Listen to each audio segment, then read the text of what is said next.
দর্শক আসসালামু আলাইকুম, সবাইকে ঈদের শুভেচ্ছা জানাচ্ছি।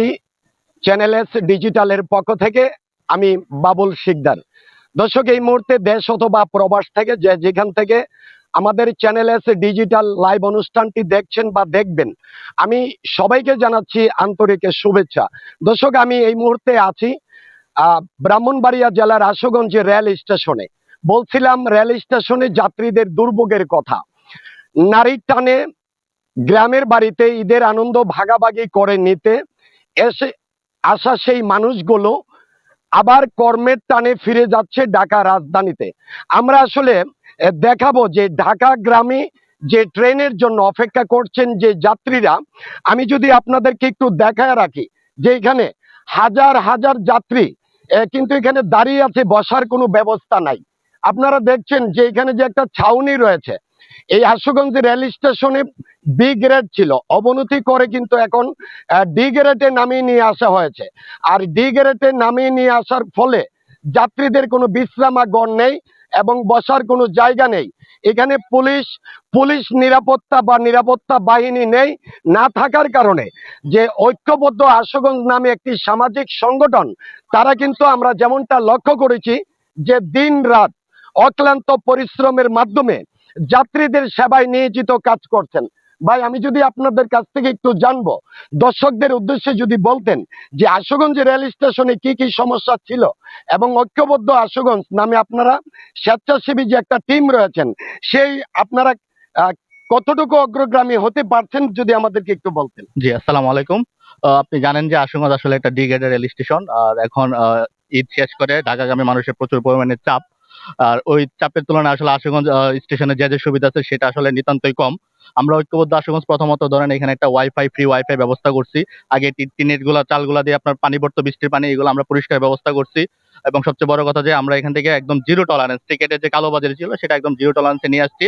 আপনি একটা জিনিস লক্ষ্য করবেন যে ধরেন তিতাসের যে ট্রেন, তিতাস ট্রেনে এখন সবাই লাইনে যায়, যে আগে লাইনে দাঁড়াবে সে সিট পাচ্ছে।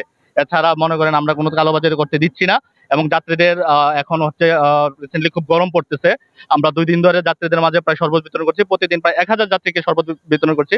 আজকেও আমাদের কার্যক্রম চলমান আছে এবং এই কার্যক্রম যতদিন গরম থাকবে সেটা আমাদের চলমান থাকবে। ধন্যবাদ আপনাকে। দর্শক, শুনছিলেন ঐক্যবদ্ধ আশুগঞ্জের যে স্বেচ্ছাসেবী টিম একজনের বক্তব্য।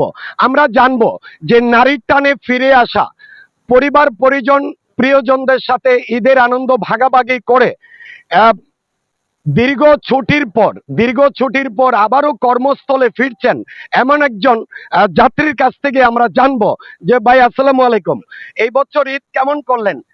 যাতায়াতে কোনো সমস্যা হয়েছে কিনা, অথবা আপনার প্রিয়জন নিয়ে ঈদ কেমন কাটালেন যদি বলতেন। আলহামদুলিল্লাহ, এবারে ঈদের ছুটিতে বাড়িতে গিয়েছি। বাড়িতে গিয়ে সবার সাথে সুন্দরভাবে ঈদ কাটিয়েছি। আসার সময় ট্রেনের যে সমস্যাটা, এটা আগের তুলনায় অনেক কমে গেছে। তো এখন আমি আবার কর্মস্থলে যাচ্ছি ছুটির পরে।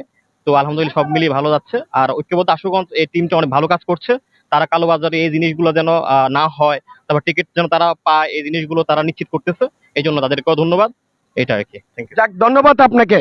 দর্শক, আমি যদি আরেকটু বলে রাখি যে আশুগঞ্জ রেল স্টেশন, যেখানে প্রায় 5 থেকে 600 যাত্রী প্রতিদিন ওঠানামা করছে, প্রতি মাসে কিন্তু 20 থেকে 25 লক্ষ টাকার টিকিট বিক্রি হচ্ছে। এতে করে কিন্তু যে ডি গ্রেড থেকে বি গ্রেড থেকে যে ডি গ্রেডে নিয়ে আসা হয়েছে, সেই কারণে কিন্তু এখানে সিগন্যালিং এর ব্যবস্থা নেই, টেলিফোনের ব্যবস্থা নেই, যাত্রীদের প্রথম শ্রেণীর কোনো বিশ্রামাগার নেই। আমি যদি আপনাদেরকে একটু বলে রাখি, আমি যদি আপনাদেরকে একটু দেখায় রাখি যে যাত্রীরা কিন্তু দেখছেন যে কোনো বসার জায়গা নেই। এখানে যে যাত্রী ছাউনি রয়েছে, এখানে কিন্তু পর্যাপ্ত পরিমাণ রোদে পুড়তে হয় এবং বৃষ্টিতে ভিজতে হয়।